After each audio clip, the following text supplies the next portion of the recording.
everyone, and welcome back to the Barbell Mamas podcast. My name is Christina Previtt, pelvic floor physical therapist, mom of two, and lover of all things exercise, and in particular, resistance training.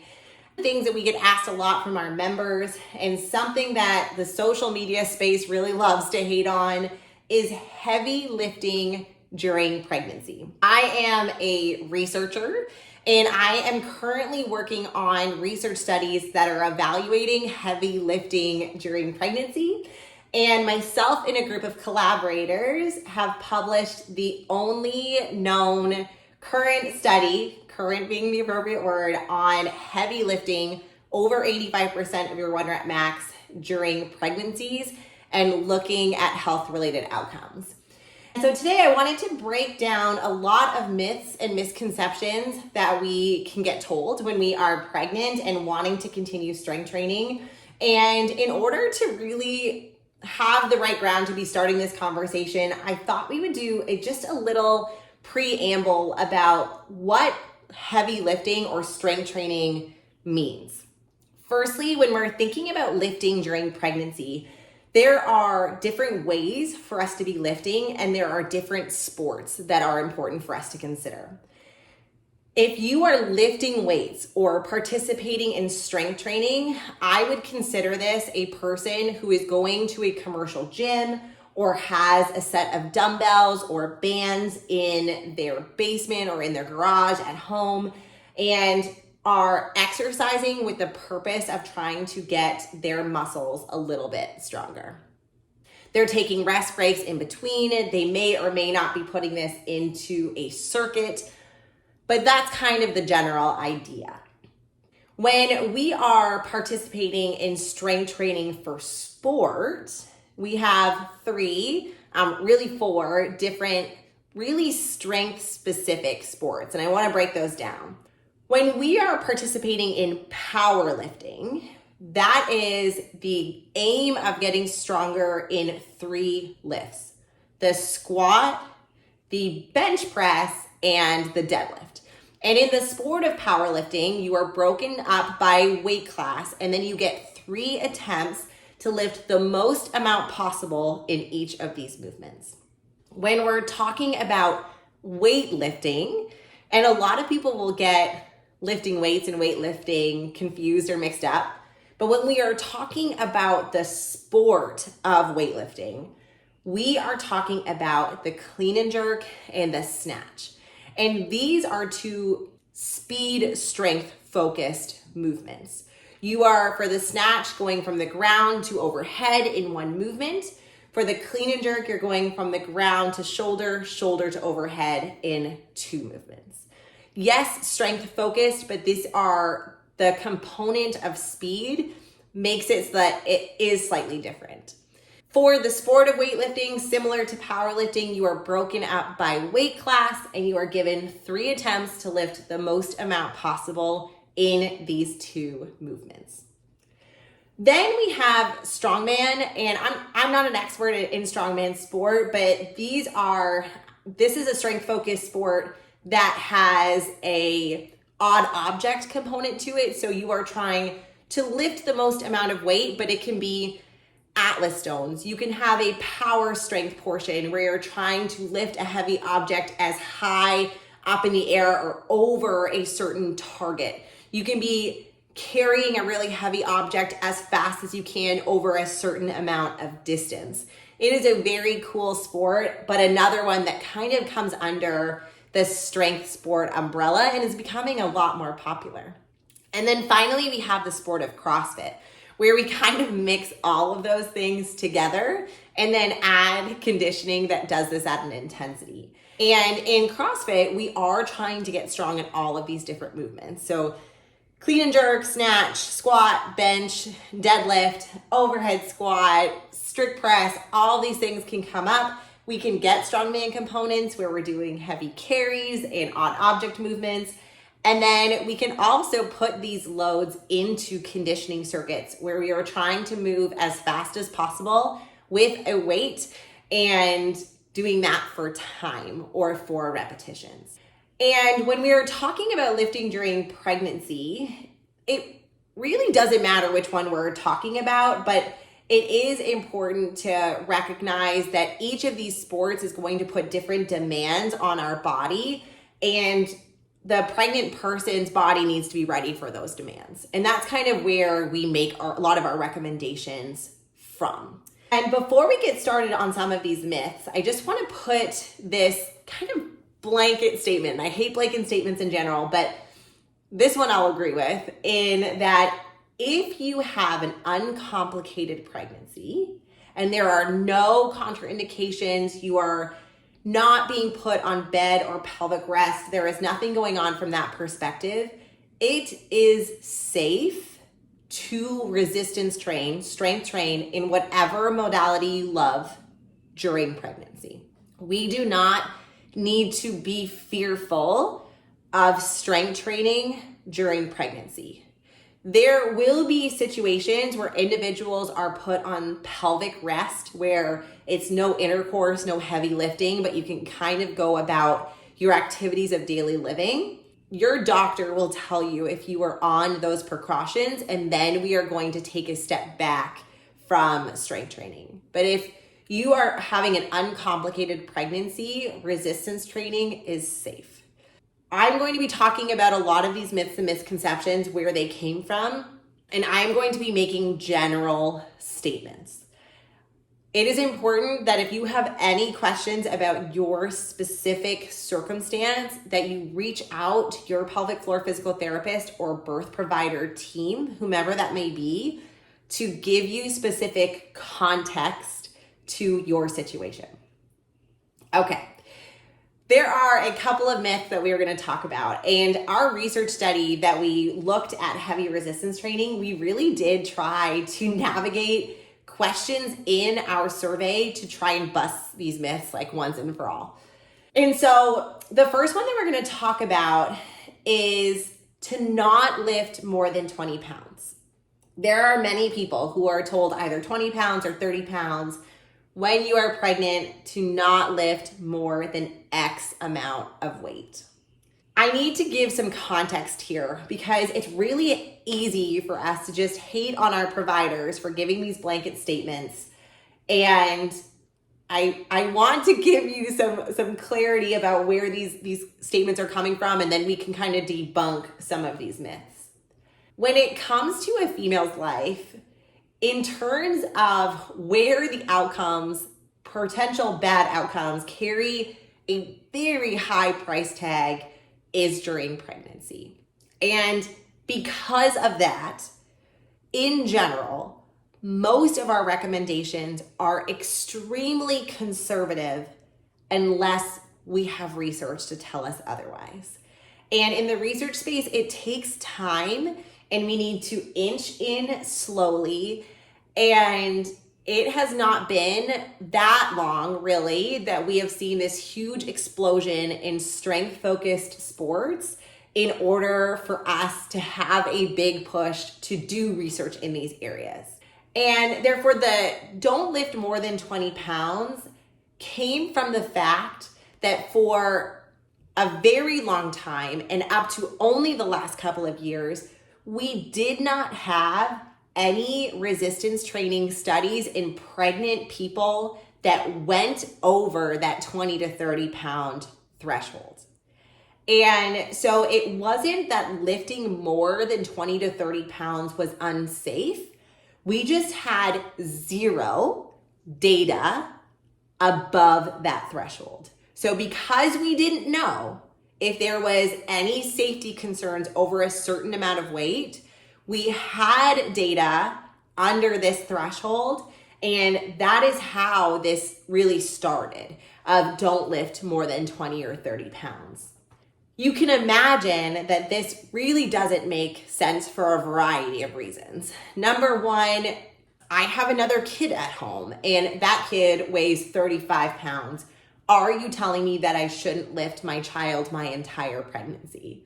And I wish I was joking when I've told you that I've had clients who their provider has legitimately said yes, but most of the time, individuals are not going to give that type of advice, and they're going to say, well, you can lift your child. And that's where a lot of pushback has come, right? Because, as a parent, if you have multiple children, like if your child's 50 or 60 pounds, well, you're going to have to lift them up potentially, depending on just the circumstance of your day. And now with our study, we had individuals who were lifting over 85% of their 1 rep max, and their pre-pregnancy numbers in the squat, these were almost 700 recreational level athletes. So individuals who went to the gym because they liked going to the gym, not because they were trying to compete in a sport. And, they could squat approaching 200 pounds and deadlift over 200 pounds. So these were strong individuals. And we didn't see any increase in risk for mom with respect to her delivery outcomes. And we didn't see any bad outcomes for baby. And so we've kind of pushed back against this a little bit, which is wonderful. The other thing is when we have these blanket statements, I said in general, I don't really like blanket statements. And it's because everybody's strength going into pregnancy is going to be different. And so the amount of effort that a person is using when they're lifting 20 or 30 pounds is going to be different. If I am lifting 20 pounds off the ground and my max deadlift is 300, then I am lifting about 7% of my 1 rep max. If I am lifting 20 pounds off the ground and my 1 rep max is 25 pounds, then I am working at 80% effort. And the amount that I am exerting myself when I have a capacity of 300 pounds versus 25 pounds is very different. And so one pregnant person's amount of exertion with that limit is going to be very different than another pregnant person's level of exertion. And this kind of leads me to my next point. What do you do if your provider gives you that recommendation? Because you don't want to be off on the wrong foot with your birth provider. You want to be able to trust them. You're putting a lot of faith in their hands. You're putting your care and your baby's care into their hands. And so what do you do? I ask very gentle questions to try and give clarification to what my client's personal capacity is and where the provider feels comfortable. Example, they say, I don't want you to lift more than 20 pounds during your pregnancy. Exercise is safe, just don't lift more than 20 pounds. And they say it very kind of passively. You say, okay, well, my daughter is 30 pounds. I can still lift her, yes? And they'll say, well, that's totally fine. I CrossFit and I can currently lift 275 pounds off the ground. Is that restriction still applicable to me, or is that for somebody who really doesn't do a lot of strength training? And usually what happens the majority of the time is the provider starts telling you the nuance that you really need to hear, right? And they're like, well, if your body is used to it, we don't have any reason why you shouldn't be, like, kind of just, you can do a lot of the things that your body is already used to doing, is kind of where the conversation goes. If you are still getting pushback from your provider, then I try and bring information and say, I was just listening to this podcast with a researcher who did a resistance training study. I actually have the study with me. Can we go through this together and just try and come to a consensus that we both feel comfortable with in order for me to feel good about what I'm doing during my pregnancy, but also for you to feel good. And what I have learned working in this space is that for our physicians and our midwives, liability goes on them for making informed decisions about recommendations that they are making through your pregnancy.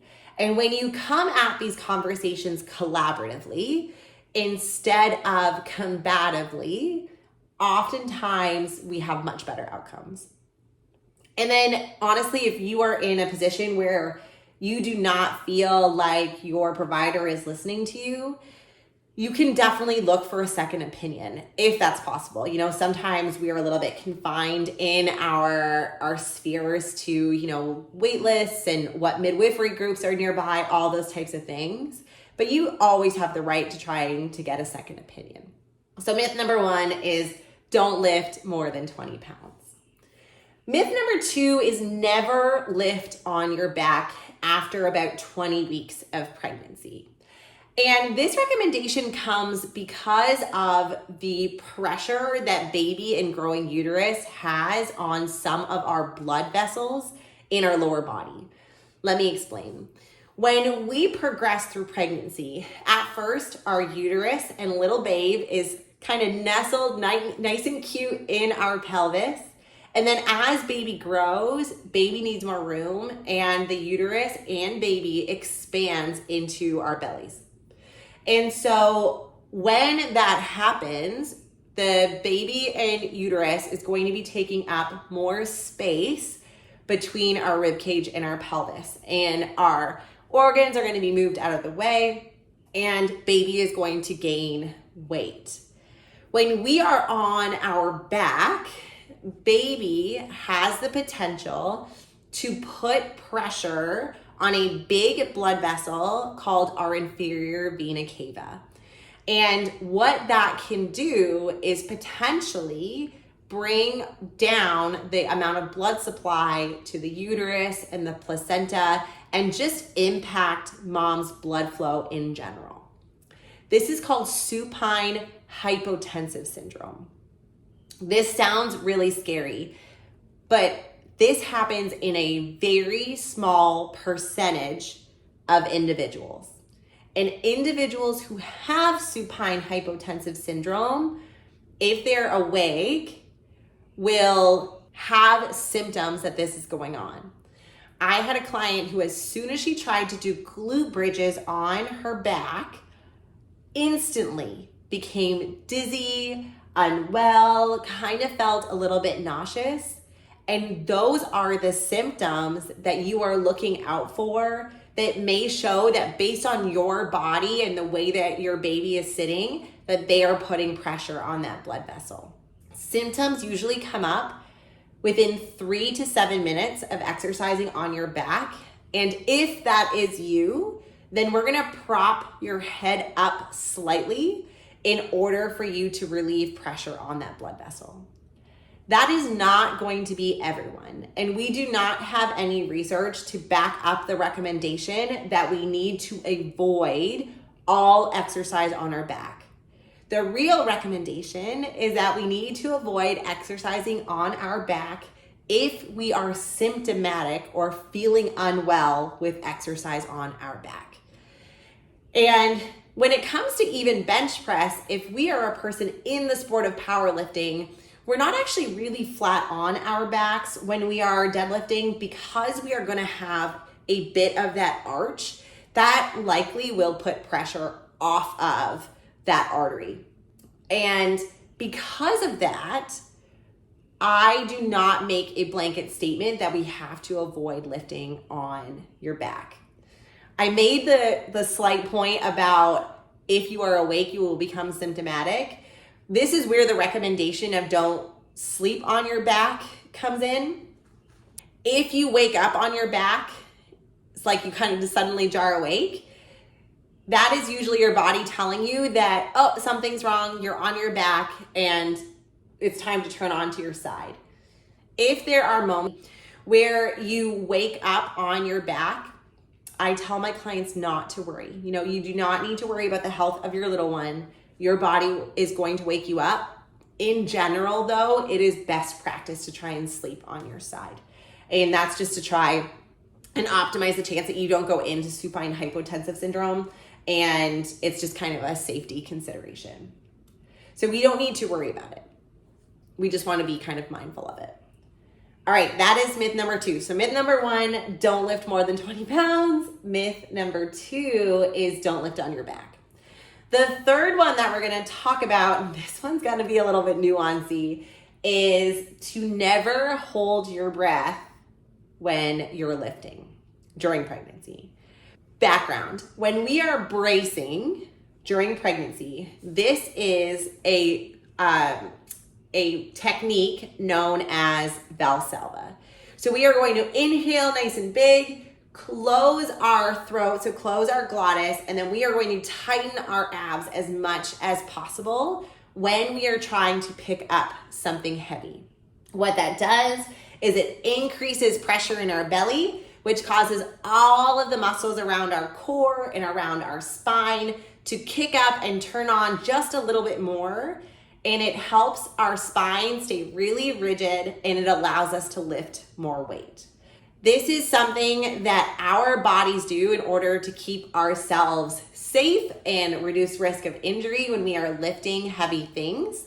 And it is a staple of many strength-focused sports. Traditionally in pregnancy, and I will completely admit this is exactly the advice that I have given people for a long time, is that when we get out of the first trimester, as baby starts to grow, we're gonna start to exhale on exertion to put a little bit less stress on our bellies, and we're gonna keep bracing, but we're just not gonna increase that pressure in our bellies. Part of the reason for that is the recommendation was because when we hold our breath in Valsalva really hard, we increase our blood pressure kind of transiently. So it'll boost up in order to lift the weight, and then when we finish lifting, it'll come back down. And it can boost up to about 200 millimeters of mercury systolic, so that top number. And in pregnancy, we're so mindful of our blood pressure because of things like gestational hypertension or preeclampsia. We don't have any evidence to support that that is bad, that transient increase in blood pressure for mom or for baby. We now have 2 studies that have been released that showed that there was no blips on baby radar, there was no change to blood flow to placenta to baby that would give us any evidence that Valsalva was bad. Number one, so Valsalva is, from the studies that we have, not going to be dangerous at all to baby. So you're not worrying if you accidentally hold your breath on a heavy squat when you are pregnant that you are doing something bad. That's number one. And number two, in our cross-sectional study, we actually did what's called a subgroup analysis. So we asked people, did you Valsalva during your pregnancy? And then we looked at rates of pelvic floor issues postpartum. Because one of the things that we kind of thought, or we had this idea might be happening, is because during pregnancy, our body is under so much more strain, especially our abs and our pelvic floor, that might mean it's the time to just not put extra strain by doing the Valsalva. And if we breathe out on exertion, then that might be the better option. Well, when we did that in our study, we actually didn't see any increased risk of pelvic floor issues for those that continued Valsalving during their pregnancy and those that didn't. And that was a huge bias check for me, because that was something that I had given that recommendation to as well. And so really now I think my phrasing is a bit more moderate than it was in the past. I have had clients who continue Valsalving their entire pregnancy and are totally fine. I actually haven't seen anyone who's had really bad outcomes doing Valsalva. But I kind of make it, I don't do a blanket statement, I kind of make it individual. So I will say, if you exhale on exertion, you are still going to be bracing, but you're going to be putting a little bit less stress on your pelvic floor. If that is something that you think your body needs, then I encourage you to use that strategy. We still have a lot of work to do on pelvic floor outcomes with Valsalva. So it isn't a bad idea to switch your strategy so you're breathing out during the hardest part of the movement. But also know that if you Valsalva, you are not going to do any permanent damage to your pelvic floor, and that is going to be an individual choice for you.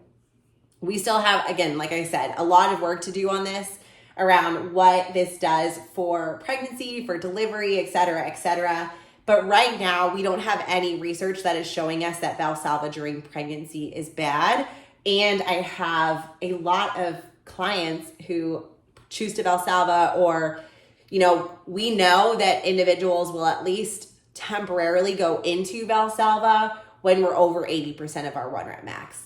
And that's because that's how our body allows us to lift that amount of weight, is by increasing all of the muscle activation in our bellies so that we can lift it. And so at least transiently, you will go into Valsalva at some point during your pregnancy, and that's okay. One thing that I do want to touch on, and we're going to do a whole podcast episode on this around birth prep, is that for our athletes that keep Valsalva-ing during their pregnancy, so holding their breath with lifting, we need to unlearn that during our birth. And so what I mean by that is that when we are in the active pushing stages of a vaginal delivery, we want to consider that we need to learn to relax our pelvic floor. When we are bracing to lift a heavy weight, that is not when we want to be peeing, pooping, or birthing a baby. And we are therefore doing the exact opposite, where we are tightening up our pelvic floor in order for us to not pass gas, pass wind, or pee when we don't want to. During delivery, if we do not relax our pelvic floor, baby can't descend into the birth canal. And so when I am working with barbell athletes, individuals who do a lot of strength training, I will do a lot of work with them, and I sometimes put it into workouts. If you're on the Barbell Mamas programming, you're going to see birth prep workouts where we are focusing a lot on relaxing a person's pelvic floor or practicing that skill, because it is an unlearning process, especially if you've been doing strength training for a really long time. You are very good at bracing, and it is very different when you are going into labor and delivery. But we're going to do a whole podcast episode on that, so more to come on that in the future. All right, as I wrap this up, what I want to leave you all with is that every person's journey is going to be different. What they feel comfortable doing, what their home life looks like, what their previous level of fitness was, what their fitness goals are after baby. All of these things are going to be different and unique to the individual. There is way too much hate and fear and judgment that goes out, especially when we don't have the research to back it up. And people say that they're just trying to help, but they're being really mean about it online. And they are not experts, and they are not their friends and family, and they are not on their provider team. And so really, we should not be casting judgment on individuals in their journeys online, in our friends and family circles. You know, we can, if they are asking for our advice, we can give it. But we have to recognize that everybody's journey is going to be different. Their comfort levels are going to be different. And the idea of podcasts like this is to try and remove the fear and remove the stigma from lifting during pregnancy, because we need to be strong. Momming requires so much fitness. And I always say to my clients and the clinicians that I teach, tell me a time in your life where you have said, I really wish I was weaker going into this big transformative health moment. And I'll wait, because the answer is we never, ever, ever are going to see strength as a weakness.